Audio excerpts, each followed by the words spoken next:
మా పిల్లలు weight gain అవ్వడం లేదు అన్న వాళ్ళకి ఇది బెస్ట్ అని చెప్పచ్చు. అదే మఖానా కిచిడి. అది ఎలా తయారు చేసుకోవాలో చూద్దాము. ముందుగా కుక్కర్ పెట్టుకొని నెయ్యి వేసుకొని ఆవాలు కొంచెం, జీలకర్ర కొంచెం, కరివేపాకు, అలాగే సన్నగా కట్ చేసి పెట్టుకున్న టమోటా, అలాగే ఆనియన్ కూడా వేసుకొని ఒక్కసారి ఫ్రై చేసుకోవాలన్నమాట. ఇలా ఫ్రై చేసుకున్న తర్వాత ముందుగా సన్నగా కట్ చేసి పెట్టుకున్న ఆలు కూడా వేసుకోవచ్చు. మీరు వెజిటేబుల్స్ ఏవైనా వేసుకొని ఇలా ఫ్రై చేసుకోవచ్చు. 10 నిమిషాల ముందు పెసరపప్పు అలాగే మఖానా నేను నానబెట్టుకున్నాను అనమాట.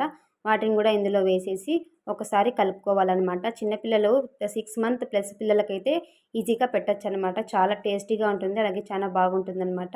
అందులో సరిపడినంత వాటర్ వేసుకొని అందులో కొద్దిగా పసుపు, అలాగే టేస్ట్‌కి సరిపడినంత సాల్ట్ కూడా వేసుకొని ఒకసారి కలుపుకొని 4 విజిల్ వచ్చే వరకు మనము పెట్టుకోవాలన్నమాట.